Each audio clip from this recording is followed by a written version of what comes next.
नमो सिद्धाणं नमो आयर्याणं नमो वज्रायाणं नमो लोये सवसाउडम। पंच परमेष्ठी भगवंतों की, गणाचार्य भगवान विराग सागर जी महामंडराज की, पट्टाचार्य भगवान गुरुवर विशुद्ध सागर जी महाराज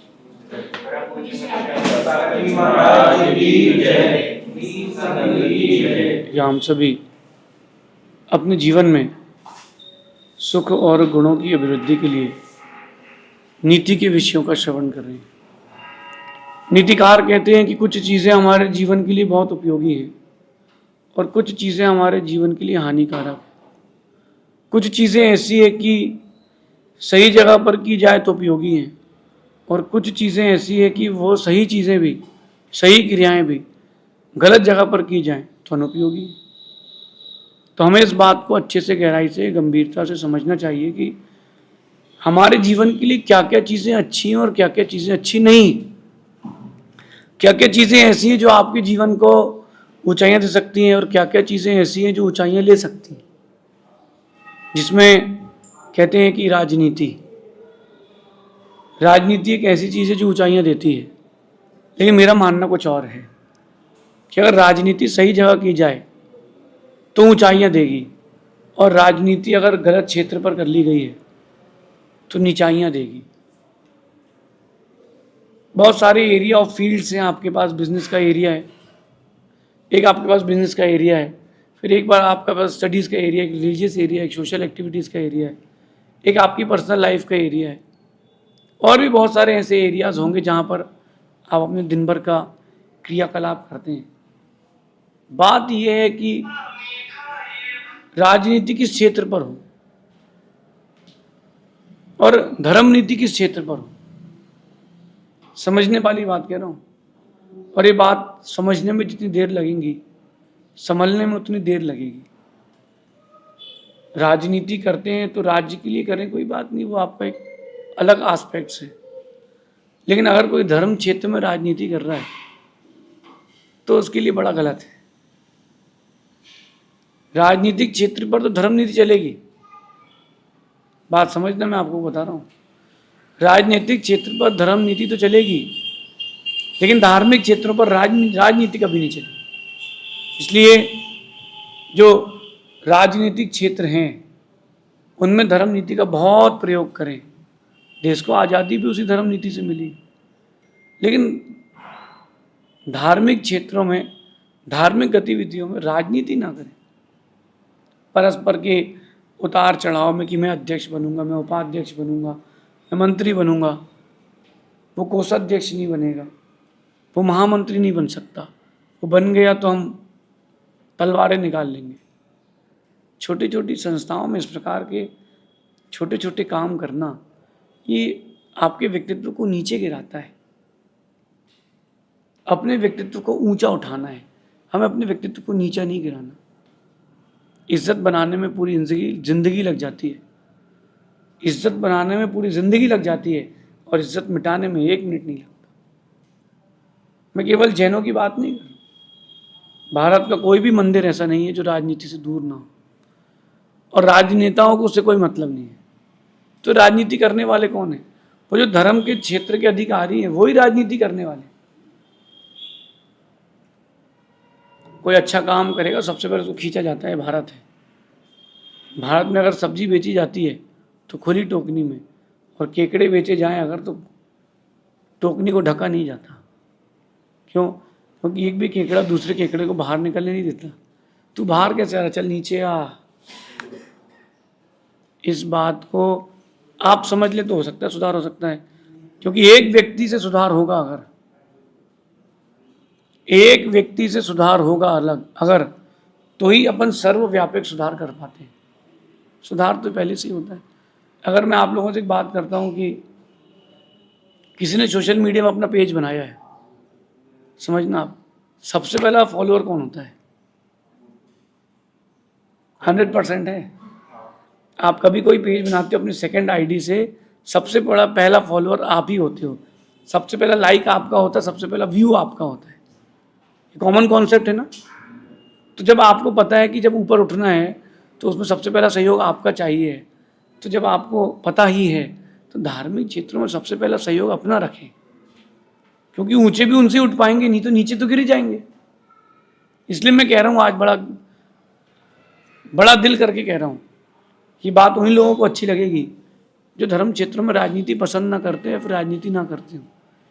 जिनको धर्म क्षेत्रों में राजनीति करना पसंद है उनको ये बात पसंद नहीं आई।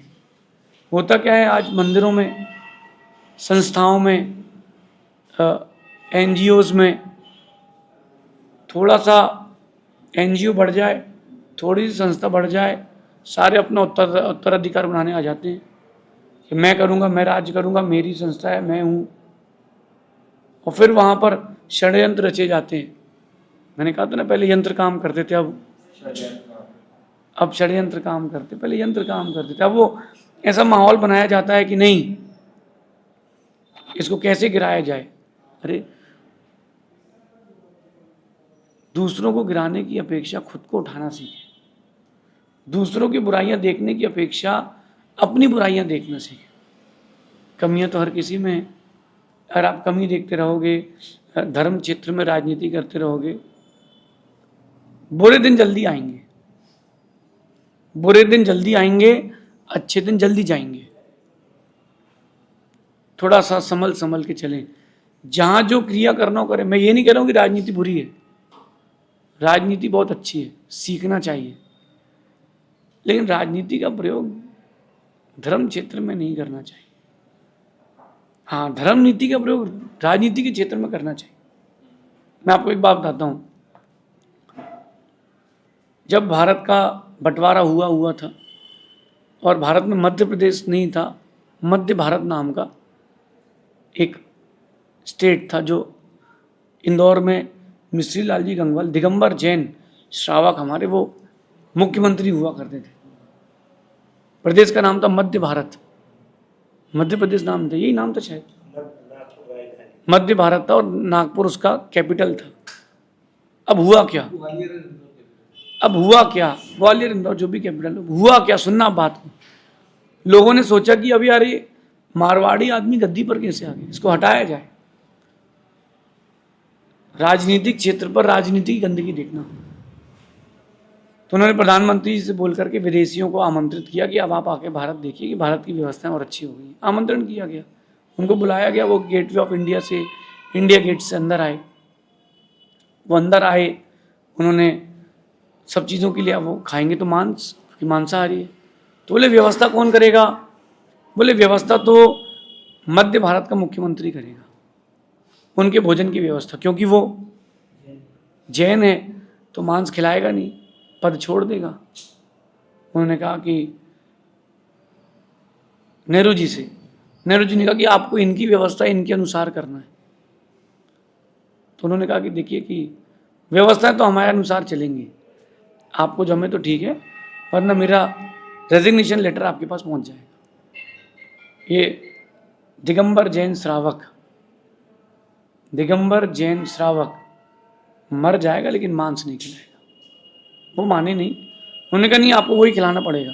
बोले आप एक बार मौका तो दें, अगर आपके जो अतिथि आ रहे हैं उनकी आओ भगत नहीं हो तो हम हैं, देखना आप। उन्होंने विदेशियों को बुलाया, ज़मीन पर बैठाया, सुंदर चौकियाँ लगाई, मारवाड़ी दाल बाटी चूरमा खिलाया। सब अंगुलियां चाटते रह गए। बोले कि ये नॉन वेजिटेरियन फूड्स भी इतना मधुर होता है कि, इतना स्वादिष्ट होता है क्या? पत्तल में खिलाया, कोई चांदी सोने की थाली। तुम होगी विक्टोरिया अपने गांव की, हमारे यहाँ तो भाई हो।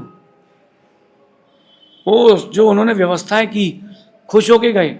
और जिन लोगों ने आग लगाई थी, नारायण, वो जो पीछे से नारायण नारद करने वाले होते ना, लड़ाने वाले भिड़ाने वाले, उनका मुख शांत हो गया। बोले कि मानना पड़ेगा, राजनीतिक क्षेत्र में भी जिसने धर्म नीति अहिंसा का प्रयोग किया है उसकी हर बार विजय हुई है। समय लगता है, वक्त लगता है, प्रयोग सही होना चाहिए। ये धर्म नीति का मतलब ये नहीं होता कि कोई एक चांटा मार तो आप दूसरा गाल आगे कर दो। धर्म नीति का ये मतलब नहीं होता कि कोई तुम्हारे भगवान को उठा करके मंदिर से ले जा रहा है, मंदिर तोड़ रहा है, तो बोले कोई बात नहीं, भी हम दूसरा बना लेंगे। ये धर्म नीति नहीं है, तो कायरता है। धर्म नीति कहती है कि शाम, दाम, इन दो नीतियों से काम करना पड़ता है। चाहे कुछ भी हो जाए, हम अपने अस्तित्व को नहीं खोएंगे। जो धर्म को बढ़ाए वो धर्म नीति, जो राज्य बढ़ाए वो राजनीति। आजकल क्या हो रहा है, धर्म क्षेत्र पर लोग भरपूर राजनीति कर रहे हैं। मुझे पद चाहिए, मैं आगे बैठना चाहता हूं, बाकी कोई मतलब ही नहीं उसको कोई मतलब नहीं कि संस्था चले कि नहीं चले, उससे कोई मतलब नहीं। मैं आज आप देखना भारत में जहां जहां चातुर्मास हो रहे हैं, छोटे हों बड़े हों, जो भी चातुर्मास चल रहा है, उस चातुर्मास कमेटी में आप देखना एक बड़ा बैनर बनता है। उस बड़े बैनर के साथ क्या होता है, 150-200 नाम लिखे जाते हैं। आवास व्यवस्था, फलाना चंजी फलाना चंजी फलाना चंजी, 20 नाम लिखे रहेंगे, व्यवस्था संभालेगा एक आदमी। भोजन व्यवस्था, 15 नाम लिखे रहेंगे, संभालेगा जो सबसे नीचे नाम लिखा है। ऐसा क्यों हो रहा है? क्योंकि धर्म क्षेत्रों में राजनीति प्रवेश कर चुकी है। कैसे हम सामने वाले को गिरा सकते हैं, कैसे उसकी बेइज्जती कर सकते हैं, कैसे हम उसकी इंसल्ट कर दें, समझें और संभलें। धर्म क्षेत्र में राजनीति ना करें। जो धर्म क्षेत्र में राजनीति करते हैं, ये मैं नहीं कह रहा हूँ, ये पूर्व के आचार्य लिख गए हैं कि कर्म तो तुमको भोगना पड़ेगा, और यही भोगना पड़ेगा सबको, यही सबका किया सबको यही भोगना पड़ेगा। मैंने बहुत बड़े बड़े व्यक्तित्वों को देखा है जिन्होंने बहुत बड़े बड़े काम किए, विश्व की पटल में जिनका इकलौता नाम चला हो, मोनोपोली चली हो जिनकी, उनको भी कोई अब नहीं पूछने वाला है, क्योंकि लोगों को पता है कि राजनीति करता था धर्म क्षेत्र में। जो धर्म क्षेत्र में राजनीति करते हैं वो ऐसे जानवर बनते हैं जिनको कोई छूना पसंद नहीं करता, क्योंकि तुमने किसी से घृणा की है, तुमने किसी को छू छू किया है, तो आज सब तुम्हें छू छू कर रहे हैं। गाय निकले तो गाल खिला लेता है हर कोई, समझना आप। सांप निकले तो कोई गाल नहीं खिलाता, साइड हट जाता है। ऐसे भी जानवर हैं 4 पैर वाले, जो छू जाए तो आदमी नहाता है पहले, किसी भी जात का हो, किसी भी कास्ट का हो। ये वो लोग बने हैं, ये वो लोग हैं जो धर्म क्षेत्र में राजनीति करते थे। तुमने लोगों को दूर किया, आज कर्म ने तुमको सबसे दूर कर दिया। शिकारी आएगा तुमको काट के खाएगा। आज का परिवेश, आज का काल बड़ा कठिन है। काल को संभालें और खुद को संभालें। कम से कम दूसरा कोई सुने ना सुने, समझे ना समझे, इससे क्या फर्क पड़ता है। हम तो समझ सकते हैं, हम तो संभल सकते हैं। हम तो कम से कम राजनीति नहीं करें, कम से कम धर्म के क्षेत्र में तो नहीं करें। ये बात मैं इसलिए कह रहा हूँ आज, क्योंकि मैं भारत के बहुत हिस्सों में घूमा हूँ। युवा पीढ़ी को एक बात बताना चाहता हूँ, मंदिर का अध्यक्ष कोई भी, उससे क्या फर्क पड़ता है। संस्था का अध्यक्ष कोई भी, उससे क्या फर्क पड़ता है। काम हो रहा कि नहीं हो रहा वो देखो, काम हो रहा कि नहीं हो रहा देखो। अगर मैं भी, आजकल बहुत सारे कंपटीशन होते हैं, म्यूजिकल कंपटीशन होते हैं, तो म्यूजिकल कंपटीशन कराता है कोई अगर, तो वो भी देखता है कि यार हमारे जाति का आदमी ऊपर उठे, लोकल के आदमी को हम देंगे। क्योंकि मैं प्रैक्टिकल बता रहा हूँ, जो बेचारे म्यूजिकल कंपटीशन में बच्चे जाते हैं वो मुझे आके बताते हैं कि बोले महाराज जी, क्या साधु के अंदर भी अब क्या धर्म नीति नहीं बची। 10 बच्चों ने अपना म्यूजिकल प्रेजेंटेशन दिया, जिसका सबसे खराब था उसको चूज किया गया। क्यों? क्योंकि वो महाराज जी के गोत्र का है, क्योंकि वो महाराज के भक्त का बेटा है। मैंने तो एक दृश्य देखा कि एक तरफ खड़े होकर के लोग फोटो खिंचा रहे हैं भगवान के सामने, और दूसरी तरफ से गरीबों को धक्का मारा जा रहा है। क्यों? भगवान क्या नहीं देख रहे हैं क्या? तुम चिंता नहीं करो, भगवान सब देख रहा है। भगवान कहते हैं खेल 2 इंच का है। तुमने धर्म क्षेत्र में राजनीति की है, खेल 2 इंच का है। अभी समझ में नहीं आएगा, जिस दिन कर्म का तीव्र उदय आएगा सब बहा के ले जाएगा, सब बहा के ले जाएगा। आप लोगों ने भी केदारनाथ में बाढ़ आई थी और भी जगह तूफान आते, देखना आप, जो सीसीटीवी कैमरे से फुटेज आती है, व्यक्ति खड़ा है, कुछ भी नहीं है, और यूं एकदम से तूफान आया, बाढ़ आई, पूरा घर इलाका 15 सेकंड में जो दुबई था वो दुबई हो गया। कितने सेकंड में? ऐसे ही खेल 2 इंच का है। आप कितनी कर लें, आप कितनी आपको अच्छा प्रेजेंट कर लें, खेल 2 इंच का है। जिस दिन कर्म का उदय आएगा उस दिन किसी की नहीं चलेगी, और जिस दिन कर्म की चलती है उस दिन किसी की नहीं चलती। अपने आप में परिवर्तन लाए, अपने आप में परिवर्तन लाए। हम कैसा परिवर्तन लाना चाहते हैं? हम अपने आप में धर्म नीति का परिवर्तन लाना चाहते हैं। जितना आप अधिक धर्म नीति पर आएंगे उतना आप अधिक पाप से बच पाएंगे। मैं आपको एक बात बताता हूँ, ये मेरा निजी मानना है कि धर्म को राजनीति से बचा के रखें, धर्म की रक्षा राजनीति से करें, लेकिन धर्म के क्षेत्र में राजनीति ना करें। जो लोग सरल होते हैं, छोटे सरल स्वभावी लोग होते हैं, उनको बड़ा दुख लगता है कि बोले यार कैसे लोग हैं, क्यों कर रहे हैं, क्या जरूरत है करने की, किसको दिखाना है, किसको बताना है, और क्या मिल जाएगा। भारत को, विश्व को जीतने वाला सिकंदर कोई नाम लेने वाला नहीं है भाई। विश्व को जीतने वाला सिकंदर, उसका कोई नाम लेने वाला नहीं है। उसकी पीढ़ी कोई नाम बता दे। अब हिटलर कोई नाम लेने वाला नहीं है। कर लो आप राजनीति, खेल 2 इंच का है। एक बच्चे ने आकर के मुझसे पूछा कि महाराज जी, ये लोग राजनीति करते हैं, पाप के काम करते हैं, और ये रोज हर दिन ऊपर उठते हैं, पैसा बढ़ रहा है, नाम बढ़ रहा है, साधु भी उन्हीं को आशीर्वाद देते हैं दोनों हाथ उठा उठा के।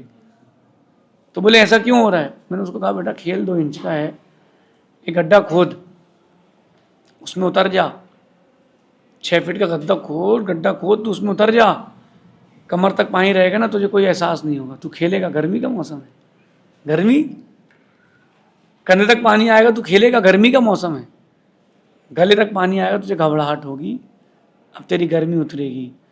जहाँ होंठ के ऊपर पानी गया, खेल खत्म है। खेल 2 इंच का है, खेल इस 2 इंच का है। यहां तक पानी नहीं दिखता, पानी यहां के बाद दिखता है। जब भी कोई धर्म के क्षेत्र में राजनीति करे, धीरज रखना, खेल 2 इंच का है। भगवान सबका सबको यही दिखाएगा। जिसने अच्छे कार्यों में विघ्न दिया है, भगवान कहते हैं कि तुम धीरज रखो, सारा पुण्य इकट्ठा करके उसको एक साथ बहाएंगे। एक व्यक्ति के पास बहुत पैसा था, वो अपना पैसा इकट्ठा करके सब घर आया, पैसा उसने घर पे रखा। उसी दिन उसने पूरा पैसा घर पे रखा, पूरी प्रॉपर्टीज की पेपर घर पर लाकर लॉकर से रखे, उसी दिन आग लग गई। उसी दिन सब जीरो हो गया। 2 नंबर, 1 नंबर, सब 4 नंबर के हो गए, सब खत्म। एक रात में डाटा खत्म। आदमी पापा ठेला लगा रहा है चाय का। समझें और संभलें। धर्म क्षेत्र में राजनीति ना करें। करना हो आपको राजनीति, आपको बाहर करना हो, खूब करें। तुम अध्यक्ष बनो, मंत्री बनो, प्रधानमंत्री बनो, तुम्हें जो बनना है करो। कम से कम धर्म के क्षेत्र को तो छोड़ दें, क्योंकि जो छोटे मोटे बेचारे धर्मात्मा लोग रहते हैं वो दुखी हो जाते हैं, और इन धर्म क्षेत्र में राजनीति करने वालों का वो धर्म ही छोड़ देते हैं। थोड़ा थोड़ा प्रयास करके अपने आप को बदलना प्रारंभ करें। एक दिन ऐसा आएगा कि आप राजनीतिक क्षेत्र में ही राजनीति करेंगे, धार्मिक क्षेत्र में नहीं करेंगे। और जो करता हो उसको बाहर कर दें। मतलब भैया एक ही जगह तो शांति की बची है पंचम काल में, कम से कम उसको तो बचा के रखें, ऐसा समझना। शेष आगे देखेंगे। भगवान महावीर स्वामी की